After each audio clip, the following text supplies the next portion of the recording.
में हमारे साथ स्टूडियो में मौजूद हैं डॉक्टर माधुरी नागौरी, जो कि बंसल हॉस्पिटल में कंसल्टेंट कार्डियोलॉजिस्ट हैं। डॉक्टर माधुरी, बहुत स्वागत है आपका कार्यक्रम में। धन्यवाद। चलिए, तो आज हम बात करने वाले हैं हार्ट मर्मर के बारे में, यानी कि दिल की असामान्य ध्वनि, जिसे कि बड़बड़ाहट भी कहा जाता है। और इसी के बारे में आज हम बात करेंगे कि आखिर ये समस्या क्यों होती है, कैसे इसे दूर किया जाता है। अक्सर जो हमारे हार्ट की ध्वनि होती है वो सामान्य तौर पर होती है, लेकिन इसमें कुछ ऐसी ध्वनियाँ भी होती हैं जो कि असामान्य होती हैं, और ये काफ़ी कॉमन तो नहीं है, लेकिन कुछ लोगों में ये देखा जाता है। तो कैसे इसे दूर करें और क्या ये आपके दिल पर भी असर डालता है, इसी के बारे में आज हम चर्चा करने वाले हैं। अगर इससे जुड़ा आपका भी कोई सवाल है तो सीधे आप हमारे साथ जुड़ सकते हैं। लगातार टीवी स्क्रीन पर नंबर फ्लैश हो रहे हैं, आप इन पर कॉल कर सकते हैं, डॉक्टर माधुरी से सलाह ले सकते हैं। तो चलिए, सबसे पहले यही समझ लेते हैं इस चर्चा में कि दिल की बड़बड़ाहट आखिर होता क्या है। डॉक्टर माधुरी, सुनने में बहुत अजीब है और बहुत सारे ऐसे लोग होंगे जो पहली बार इसे सुन रहे होंगे, तो इसके बारे में बताइए कि आखिर ये होता क्या है। बड़बड़ाहट या फुसफुसाहट, जो अंग्रेज़ी में हम इसको शब्द इस्तेमाल करते हैं मरमर। इसका अर्थ ये होता है कि कोई भी चीज़ जो धीरे से बोली गई है, मतलब हम किसी व्यक्ति विशेष को ही एक चीज़ बोलते हैं और बोलना चाहते हैं और चाहते हैं कि बाकी लोग ना सुन पाएँ, तो हम धीरे से फुसफुसा के बोलते हैं, तो उस चीज़ को बड़बड़ाहट या फुसफुसाहट कहते हैं, और अंग्रेजी में इस शब्द को मरमर कहते हैं। इसी चीज़ को अगर हम हार्ट, हृदय में देखें, तो इसका मतलब होता है कि हृदय में मरमर होना, मतलब ऐसी धीरे से सुनाई देने वाली ध्वनि जो कि सामान्य धड़कन के साथ मिली हुई है। ये सिर्फ कुछ लोगों में ही पाया जाता है और कई लोगों में ये एक बीमारी का संकेत भी हो सकता है। मैंने ये आज टॉपिक इसलिए लिया है क्योंकि मुझे लगता है कि कुछ लोग को ज़रूर इस ज़िंदगी में या कभी ना कभी जब डॉक्टर के पास गए हैं, तो स्पेशली बच्चों के जो माता पिता हैं उनके साथ ये हुआ होगा वाक़या कि डॉक्टर के पास गए हैं और वो जाकर बोलें कि आपके बच्चे के में मरमर सुनाई दे रहा है, तो आप किसी हृदय रोग विशेषज्ञ से सलाह लीजिए। तो उनका मतलब मरमर से ये होता है कि कुछ असामान्य ध्वनियाँ जो कि हमारे हृदय की सामान्य ध्वनियों के साथ में सुनाई दे, और वो इतनी धीरे धीरे सुनाई दे और इतनी धीरे हो कि एक फुसफुसाहट या एक मरमर जैसी हो। तो इस चीज़ को हम मरमर कहते हैं। तो दिल की बड़बड़ाहट यानी कि मरमर क्या होता है, इसके बारे में आपने जाना। डॉक्टर माधुरी यहाँ पर आपको बता रही हैं कि ये काफ़ी कॉमन नहीं है, लेकिन फिर भी देखा जाता है, ख़ासतौर पे बच्चे जो हैं उनमें ये देखा जाता है। और भी हम बातचीत करेंगे कि क्या इसमें एज का भी कोई फैक्टर होता है। डॉक्टर माधुरी, ये मैं आपसे जानना चाहूँगी कि जो ओल्ड एज पीपल हैं या जो यंग पीपल हैं, उनमें भी इस तरह की कोई समस्या जी होती है क्या? जी। ओल्ड एज लोगों में और बच्चों में, दोनों में मरमर हो सकता है। जब अच्छा, इस बात से मैं आपको बता दूं, क्योंकि ये एक बहुत ही धीरे सुनाई देने वाली ध्वनि है, तो कुछ एक स्वर ही होते हैं जो कि हम छाती में, अगर मरीज़ की छाती में अगर हम कान पास ले जाएं तो हमको डायरेक्ट भी सुनाई दे सकते हैं। अमूमन तौर पर आपने देखा होगा कि कोई भी डॉक्टर एक आले से या तो एक स्टेथोस्कोप से जांच कर रहा होता है एक मरीज़ की, तो तभी वो जांच कर पता कर पाता है कि हार्ट और हृदय की जो आवाज़ें हैं और हार्ट साउंड्स जिनको हम बोलते हैं, जो कि हृदय में साउंड्स, नॉर्मल साउंड्स होते हैं, हार्ट बीट्स के होती हैं, वो नॉर्मल है, और उनके साथ में कोई भी अबनॉर्मल साउंड जो कि मरमर, जैसे मैंने बोला, अबनॉर्मल बुदबुदाहट सुनाई नहीं दे रही है।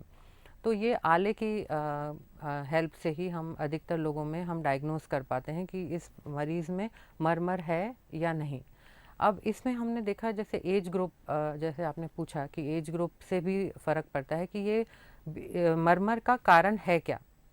यंग चिल्ड्रन में जो छोटे बच्चे होते हैं, अधिकतर जन्मजात कुछ बीमारियां होती हैं जो कि इस मरमर को ध्वनि को जिससे उपज होती है उनसे, और उम्र दराज लोगों में अधिकतर जन्मजात बीमारियां नहीं होती। ऐसा नहीं कि बिल्कुल नहीं होती, कभी कभी जन्मजात बीमारियां जो हैं वो ओल्ड एज, उम्र दराज लोगों में भी निकल के आती हैं, क्योंकि वो बीमारियां कुछ ऐसी तरह की होती हैं जो कुछ भी दिक्कत नहीं देती। उम्र निकल जाती है मरीज़ की और सिर्फ मरमर होने, वो एबनॉर्मल साउंड्स आले के द्वारा सुनाई देने के कारण डायग्नोज होती हैं। और कुछ चीज़ें ऐसी होती हैं जो समय के साथ बीमारियां डेवलप होती हैं। उसकी चर्चा मैं आगे करूँगी कि कैसे उन बीमारियों से हमको पता चलता है कि इस मरीज़ को इलाज की ज़रूरत है। बिल्कुल, कैसे डायग्नोस किया जाता है इसके बारे में भी हम बातचीत करेंगे, लेकिन अभी डॉक्टर माधुरी ने आपको एक बहुत ही इंपॉर्टेंट चीज़ ये बताई है कि कई बार ओल्ड एज पीपल में भी ये बीमारी जो है निकल कर सामने आती है, क्योंकि कई ऐसी जन्मजात बीमारियां होती हैं, जन्म की ऐसी बीमारियां होती हैं जो कि डायग्नोस नहीं हो पाती, क्योंकि वो हमें दिक्कत नहीं देती हैं। ऐसे में जो बच्चे होते हैं, जो ओल्ड एज पीपल होते हैं, उनमें अक्सर ये थोड़ा सा कॉमन हो जाता है कि किसी व्यक्ति को ऐसी दिक्कत हो। और ऐसे में ये समझना आपके लिए बहुत ज़रूरी है कि कैसे आप ये समझेंगे कि आपको ये दिक्कत हो रही है, क्योंकि सामान्य तौर पर हमारा इस बात पर ध्यान बिल्कुल भी नहीं जाता है। डॉक्टर माधुरी, सामान्य तौर पर हम ये सोचते भी नहीं है कि हमारी दिल की ध्वनि में कुछ असामान्य हो असामंजस्य रहा है। जी। तो कैसे समझा जाए, या एक आम आदमी ये कैसे समझ सकता है? क्या सिर्फ डॉक्टर के पास जाने के बाद ही इसे डायग्नोस किया जा सकता है? अमूमन तौर पर तो यही सही है कि डॉक्टर ही बता पाता है, क्योंकि आला स्टेथोस्कोप जिसको इंग्लिश में हम लोग बोलते हैं, उसकी मदद से ही हम वो असामान्य ध्वनि को सुन सकते हैं। पर कई बार कुछ माएँ, जैसे बच्चों को हम छाती के करीब रखें और तो माँओं को धड़कन जो है वो सुनाई भी दे जाती है बच्चे की, और जो थरथराहट होती है वो छाती के क्योंकि छाती की जो वॉल है, चेस्ट वॉल है बच्चों की, बहुत पतली होती है, तो कुछ थरथराहट भी वो महसूस कर सकती हैं। तो बहुत ज़्यादा तेज़ी से धड़कन महसूस कर सकती हैं, तो वो अपने बच्चे को फिर डॉक्टर के पास ले जाती हैं कि ये बच्चे में कुछ प्रॉब्लम लग रही है।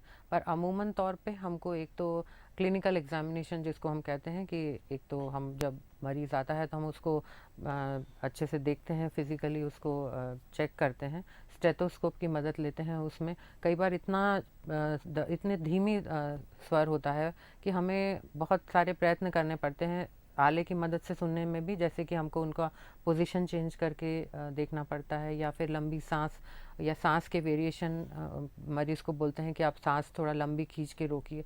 इस तरह के कुछ हम वेरिएशन करके देखते हैं कि वो सुनाई दे रही हैं कि नहीं, या फिर लैटरल पोजीशन में, मतलब मरीज़ को के शरीर को एक तरफ मोड़कर फिर सुनने की कोशिश करते हैं। दूसरा तरीका है, एक तो स्टेथोस्कोप हुआ जो हमारे कान के ज़रिए, और दूसरा तरीका है कि ये धड़कन और मरमर प्रॉब्लमेटिक या हो सकता है कि नहीं, हमें डाउट हो रहा है कई बार इतनी फेंट आवाज़ है, तो इकोकार्डियोग्राफी की मदद से हम उसको और पक्का कर सकते हैं कि ये प्रॉब्लम कितनी गहरी है। क्योंकि इकोकार्डियोग्राफी एक तरह की सोनोग्राफी होती है हृदय की, जिसमें कि हम ध्वनि तरंगों को इमेज में ट्रांसफॉर्म करते हैं, और उस हार्ट की पिक्चर को हम देखते हैं और कि उसमें कुछ अबनॉर्मलिटी है कि नहीं।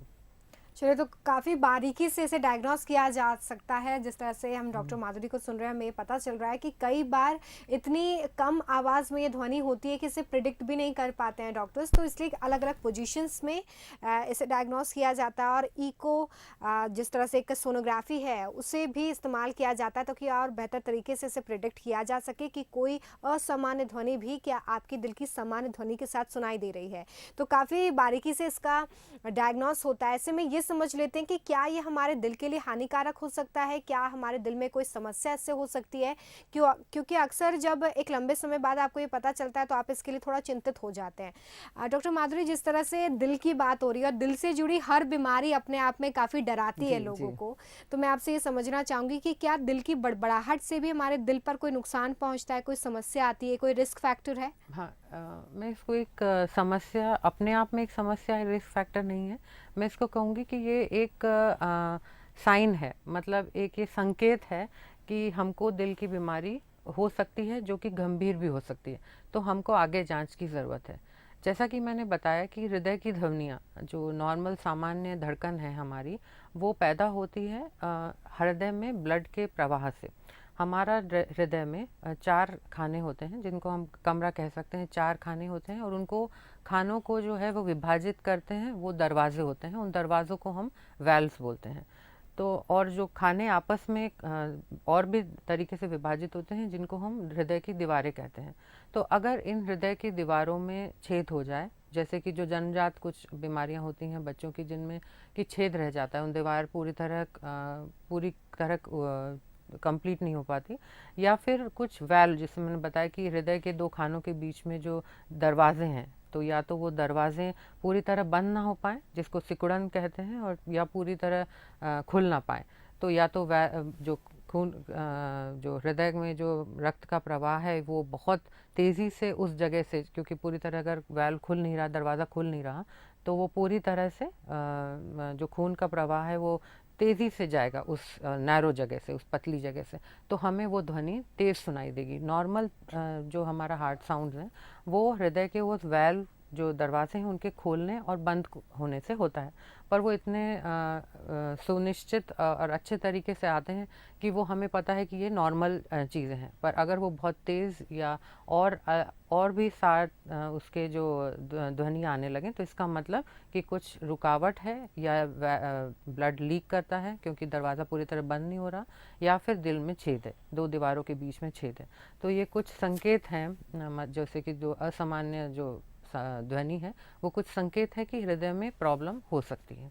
तो देखिए, ये छोटी सी चीज़ इनिशियल लेवल पे ज़रूर आपको दिखाई देगी कि शायद इसे दूर किया जा सकता है, लेकिन ये एक तरह का सिम्टम है, एक संकेत है कि आगे आपको दिल की गंभीर बीमारी हो सकती है। इसलिए अगर आप ऐसा कुछ महसूस करते हैं तो तुरंत डॉक्टर को आप कंसल्ट करें, ताकि आपका हार्ट सुरक्षित रहे, सेफ रहे।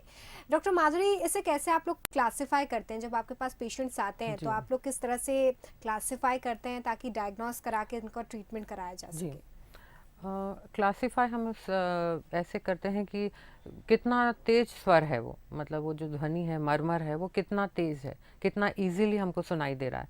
मतलब कुछ बहुत ही फेंट साउंड्स होते हैं जो बहुत ही कम, बहुत ध्यान से सुनने पर ही सुनाई देते हैं, उनको ग्रेड 1 बोलते हैं। और कुछ एक साउंड्स और कुछ एक मरमर हैं, वो इतनी तेज़ी से सुनाई देते हैं कि स्टेथोस्कोप की भी ज़रूरत नहीं होती, और हृदय के करीब, मरीज़ के हृदय के करीब अगर हम अपना कान ले जाएं तो कोई भी सामान्य व्यक्ति भी सुन सकता है कि कुछ असामान्य ध्वनि आ रही है। तो उसको ग्रेड 6 मरमर बोलते हैं। तो ग्रेड 1 से लेकर 6 तक यूजुअली मरमर्स होते हैं। और कुछ एक मरमर्स जो डायस्टलिक मरमर होते हैं, उनका डिटेल में जानने की इतनी हमको आवश्यकता नहीं है, पर कुछ एक टाइप के, अलग टाइप के मरमर होते हैं जिनको हम डायस्टलिक मरमर को बोलते हैं। उनकी ग्रेड 1 से 4 है, मतलब कि कितनी तीव्रता से हम वो ध्वनि हमको सुनाई पड़ती है। तो जैसे कि मैं बोलूँगी कि अगर ग्रेड 3 या उससे ऊपर का मरमर है, कि मतलब मरमर बहुत जितना तेज़ी से सुनाई दे, तो वो उतना ही हमको संकेत देता है कि ये कोई खतरनाक बीमारी हो सकती है। इसमें यहाँ पर मैं एक चीज़ और बताना चाहूँगी कि हर मरमर, हमको ये बिल्कुल भी चिंता करने की ज़रूरत नहीं, क्योंकि हर मरमर ये ज़रूरी नहीं है कि बताए कि हमको हृदय की परेशानी है। जैसे मैंने बताया कि ग्रेड 1 से 3 तक के मरमर होते हैं, जो 3 और उससे कम ध्वनि में हमको, लाउडनेस में हमको सुनाई देते हैं। वो इंडिकेशन हो सकता है कि कई बार खून बहुत तेज़ी से प्रवाहित होता है नॉर्मल हार्ट होने के बावजूद भी। तो कुछ कारण उसमें ऐसे होते हैं, जैसे कि पेशेंट को खून की कमी होना, अनीमिया होना, या फिर प्रेगनेंसी में, या फिर थायराइड जिसको हार्मोन्स कमी होती है उनमें, और वो ज़्यादा हार्मोन ले लें तो उनमें, और बहुत यंग पतले दुबले लोगों में। तो ऐसे लोगों में नॉर्मल तरीके में भी हमको थोड़ी बहुत एक्स्ट्रा हार्ट साउंड्स, जिसको मरमर कहते हैं, वो सुनाई दे सकते हैं। पर ये ज़रूरी नहीं है कि उनको हृदय की बीमारी है। अन्य और उन टाइप के मरमर्स को हम लोग इनोसेंट मरमर बोलते हैं, मतलब कि वो एक्स्ट्रा साउंड्स हैं तो सही, पर वो ये नहीं बताते कि मरीज़ को हृदय की बीमारी है। वो मरीज़ ठीक भी हो सकता है, और उसको और कोई कारण के से भी ये चीज़ें, तो हमको उन कारणों पर ध्यान देना चाहिए। चलिए, तो ये सारी चीज़ें हैं जो आपको बहुत ध्यान रखने की ज़रूरत है, क्योंकि ये कॉमन तो नहीं है, लेकिन अगर आप लक्षणों को समझ पाते हैं, ये समझ पाते हैं कि ये किस तरह की बीमारी है, तो आप एक बेहतर इलाज के लिए आगे जा सकते हैं। डॉक्टर माधुरी, मैं आपको सुन रही थी, तब मुझे एक और सवाल यहाँ पर समझ में आया, वो ये कि क्या आप ऐसे पेशेंट्स को भी देखती हैं जो हार्ट पेशेंट्स हैं और उनके बाद उन्हें इस तरह की दिक्कत आई हो, जैसे किसी को हार्ट अटैक आया हो और उसके बाद उन्हें इस तरह की दिक्कत होने लगी, क्या ये ऐसा हाँ, कुछ हो बिल्कुल, सकता है? बिल्कुल, बहुत ही अच्छा सवाल पूछा आपने कि हार्ट अटैक के बाद भी ऐसा ध्वनि हमको सुनाई दे सकती है, जो कि पहले नहीं थी उस मरीज़ में। तो ये कुछ कॉम्प्लिकेशंस होते हैं हार्ट अटैक के, जिसके कारण पहले वाल्व लीक नहीं करता था, पर हार्ट अटैक के बाद कई बार किसी का वाल्व लीक करने लगता है। मतलब वाल्व, जिसको मैंने कहा कि पल्ला, दिल में के बीच में, जो खानों के बीच में जो दरवाजे होते हैं, उनको वाल्व बोलते हैं। तो वो हार्ट अटैक के कारण मांसपेशी हृदय की कमज़ोर हो जाती है, और उसके कारण वाल्व जो है पूरी तरह बंद नहीं हो पाता और लीक करता है। तो उसको हम लोग माइट्रल रिगर्जिटेशन बोलते हैं। तो वो उसके कारण भी हमको हृदय में मरमर सुनाई दे सकता है, जो कि पहले नहीं होता।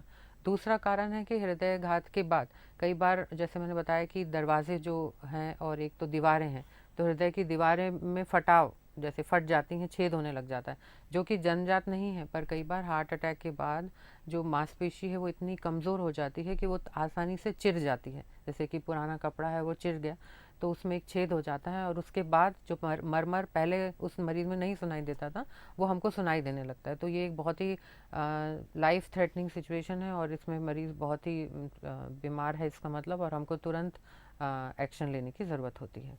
तो देखिए ये एक कॉमन चीज़ है जो कि हार्ट अटैक के पेशेंट्स को हार्ट अटैक आने के बाद हो सकती है। जन्मजात बिल्कुल नहीं है, लेकिन क्योंकि हार्ट अटैक आया उसके बाद कुछ ऐसी कॉम्प्लिकेशंस आपके शरीर में हो सकती हैं जिस वजह से आपको ये दिक्कत हो, और इसलिए बहुत ज़रूरी है कि आप इसे समझें और डॉक्टर को कंसल्ट करें। हो सकता है अभी बहुत सारे हार्ट पेशेंट्स हमारा ये प्रोग्राम देख रहे हों जिन्हें इस तरह की दिक्कत हो, तो ये ज़रूर आप समझें कि आपको ज़रूरत है कि आप डॉक्टर को एक बार कंसल्ट करें किस तरह की दिक्कत आपको हो रही है, और इसे ट्रीटमेंट की तरफ आप ले जा सकते हैं। डॉक्टर माधुरी, आजकल बहुत सारी बीमारियां हैं जो बहुत कॉमन है, जिसमें डायबिटीज़ एक बहुत कॉमन बीमारी है, और हम सभी जानते हैं कि डायबिटीज़ का सीधा असर हमारे हार्ट पे भी होता है। तो क्या जो हार्ट मरमर है वो डायबिटीज़ के पेशेंट्स के लिए भी एक रिस्क फैक्टर है कि उन्हें बहुत ज़्यादा सावधान रहने की ज़रूरत है? नहीं, डायरेक्टली शुगर के मरीज़ों में और मरमर में इतना कोई कनेक्शन नहीं, पर यह है कि हाँ, शुगर के मरीज़ अपने आप में जो है वो हृदयघात के लिए बहुत ज़्यादा उनको रिस्क रहता है, और उनमें अगर हार्ट अटैक आए, अगर कोई शुगर के मरीज़ में हार्ट अटैक आए, तो उसमें जो है वो ये सब कॉम्प्लिकेशंस जो मैंने बताया कि वीएसडी होना, दैट क्योंकि वो होल होना हार्ट में, और वैल लीक करना के चांसेस ज़्यादा होते हैं, क्योंकि उसमें अधिक गंभीर बीमारी होती है, नसों में ब्लॉकेज ज़्यादा होता है, तो इसीलिए वो मरमर आने के चांस शुगर के मरीज़ों में भी ज़्यादा होते हैं, तो इसलिए इनडायरेक्टली रिलेटेड है। पर डायरेक्टली शुगर और मरमर होने से कोई रिलेशन नहीं। ठीक है, तो चलिए यहाँ पर एक और जानकारी हमें मिली कि जो डायबिटिक हैं या जिन्हें शुगर है, उन्हें अपना दिल का ख्याल रखने की ज़रूरत है, क्योंकि डायरेक्ट कोई कनेक्शन नहीं है, लेकिन अगर आपके हार्ट पर असर पड़ता है तो उसके बाद आपको ये कॉम्प्लिकेशन हो सकती है, इसके थोड़े चांसेस बनते हैं। इसलिए आप अपने दिल का बहुत ख्याल रखिए, क्योंकि ये बहुत ज़रूरी है आपके शरीर के लिए भी और आपके लिए। डॉक्टर माधुरी, जिस तरह से हम हृदय बड़बड़ाहट के बारे में बात कर रहे हैं, आपको कोई एक ऐसा केस याद आता हो जो बहुत ही कॉम्प्लिकेशन से गुजरा हुआ हो, या जिसमें आपको डायग्नोस करने में, ट्रीटमेंट करने में काफ़ी मशक्क़त करनी पड़ी हो, क्योंकि अक्सर आपके प्रोफेशन में इस तरह के केसेस जी देखने के लिए बिल्कुल मिलते हैं? बिल्कुल, अभी रिसेंटली हुआ हमारे साथ कि एंजियोप्लास्टी के बाद मरीज़ घर चला गया, और उसके बाद फिर जैसे मैंने बोला कि कई बार हृदय में छेद हो जाता है हार्ट अटैक के बाद भी, तो वो पेशेंट जो है वो वापस आया, जबकि उसका जो जब आया तो उसकी जो, हाँ, इसमें मैं एक और चीज़ बताना चाहूँगी कि क्या क्या परेशानियों से के हो सकती हैं साथ में, अगर हृदय में मरमर सुनाई दे रहा हो तो तब हमको और ज़्यादा ध्यान देने की ज़रूरत है, और वो हो सकता है वो तब इनोसेंट मरमर ना हो। तो वो जैसे जिस मरीज़ के बारे में मैं अभी बता रही थी कि वो बड़ा ही एटिपिकल फीचर्स के साथ आया था, मतलब जो सामान्य परेशानियां होती हैं मरमर के साथ जो देखी जाती हैं, जैसे कि छाती में दर्द होना, या थक जाना, वज़न ना बढ़ना जो बच्चों में यूजुअली होता है, या फिर नीला पड़ जाना, और बहुत तेज़ धड़कनों के दौरे पड़ने, या फिर बहुत सांस फूलना, या बहुत दिनों तक कफ बना रहना। तो इस टाइप का कोई भी उसमें जो लक्षण नहीं थे उस मरीज़ में, जबकि वो मरीज़ आया खांसी बुखार के साथ। तो हमने उसको एडमिट किया, और इलाज के दौरान पता चला कि उसका हृदय में वही छेद हो गया है। फिर उस छेद को जो है वो, क्योंकि जैसे मैंने कहा हमने मरमर द्वारा डायग्नोस किया, हमने सुना कि को असामान्य ध्वनि सुनाई देने लगी है जो पहले नहीं थी। तो फिर इको करके हमको पता चला कि उसमें एक छेद हो गया है, और उसको हमने फिर छल्ले द्वारा बंद किया। तो ऐसे भी केसेस होते हैं जो बच्चों में यूजुअली मरमर नहीं होते, बड़ों में भी होते हैं। तो देखिए एक काफ़ी एक ऐसा केस जो ये बताता है कि कई बार लक्षण जो है साफ तौर पे सामने नहीं आ पाते, लेकिन इनडायरेक्टली वो लक्षण सामने आते हैं, और उसके बाद इस तरह की बीमारी डायग्नोस हो जाती है। इलाज के बारे में भी हम बहुत जल्दी से बात कर लेते हैं कि आखिर क्या इलाज पेशेंट्स को दिए जाते हैं अगर उनमें मरमर जो है वो प्रेडिक्ट हो जाता है, डायग्नोस हो जाता है। तो डॉक्टर माधुरी, हाँ, इलाज कैसे करते हैं इलाज आप? डिपेंड करता है कि किस कारण से वो मरमर आ रहा है। या तो वैल्व जो है वो पल्ला दिल का लीक कर रहा है या पल्ला सिकुड़ गया है। तो इन दोनों केसेस में हम वैल्व की सर्जरी करते हैं, वैल्व बदल देते हैं। और कई बार ऐसा होता है कि छेद हो जाता है दिल में, तो दिल के छेद को हम सर्जरी द्वारा भी बंद कर सकते हैं, ओपन हार्ट सर्जरी द्वारा। और आजकल नई पद्धति से तार द्वारा, छल्ले के द्वारा उस छेद को बंद किया जा सकता है, तो आसानी से मरीज का इलाज हो जाता है। छोटे बच्चों के लिए बिल्कुल बोन साबित हुआ है, क्योंकि उनको कोई ऑपरेशन से नहीं गुजरना पड़ता और कोई काटा पीटी नहीं होती, और जन्मजात से बने हुए छेद भी आसानी से भर जाते हैं। तो ये कुछ तरीके हैं इलाज के, जिनसे कि फिर वो मरमर जो अब नॉर्मल हार्ट साउंड हमको सुनाई दे रहा था वो गायब हो जाता है। और डॉक्टर माधुरी, बचाव कैसे किया जा सकता है, क्योंकि कॉमन तो नहीं है लेकिन फिर भी क्या हमें प्रिकॉशंस रखने चाहिए? बचाव तो मतलब ये तो एक बीमारी है, या तो जन्मजात या समय के साथ ये हम डेवलप होता है मरीज में। पर हम ये ध्यान दे सकते हैं कि अगर हम में मरमर है और हमको पता है कि हमारे इसमें बीमारी है, हमको ये प्रॉब्लम है, इसके कारण हार्ट जो है धड़कन सुनाई देती है, असामान्य साउंड सुनाया जाता है, तो हम किसी भी डॉक्टर के पास जाएं, जैसे कि हम डेंटिस्ट के पास जाएं, तो हम उनको बता दें कि हमको मरमर सुनाई देता है। तो पहले जो गाइडलाइंस थी, या पहले ऐसे माना जाता था कि बहुत सारी बीमारियां हैं, उसमें जब भी आप छोटा दंत चिकित्सा के लिए भी जाएंगे तो हमको एंटीबायोटिक कवर देना पड़ेगा, क्योंकि हार्ट में अगर कोई ऑलरेडी बीमारी है तो हार्ट के अंदर इन्फेक्शन पकड़ने के चांस बहुत ज़्यादा होते हैं। पर अब ये लिस्ट बहुत कम हो गई है, पर फिर भी कुछ बीमारियां अभी भी ऐसी हैं जिसमें कि मरमर सुनाई देता है, और पेशेंट को पता होना चाहिए कि मेरे में मरमर है, और वो जाके अपने दंत चिकित्सक को बताए कि मुझ में ये दिक्कत है, तो वो प्रॉपर प्रिकॉशन लेंगे और वो बराबर एंटीबायोटिक्स वगैरह देंगे जब वो अपना प्रोसीजर करेंगे, तो हम हार्ट के अंदर बने हुए इन्फेक्शन से को रोक सकते हैं। चलिए, तो एक मेडिकल हिस्ट्री आपके डॉक्टर को, जिसे भी आप दिखा रहे हैं, उससे पता होनी चाहिए, और इसलिए बहुत ज़रूरी है कि आप उन्हें बताएं कि आप इस तरह की दिक्कत से गुजर रहे हैं। बहुत शुक्रिया डॉक्टर धन्यवाद। माधुरी, इतनी अच्छी जानकारी हमारे दर्शकों को देने के लिए। धन्यवाद।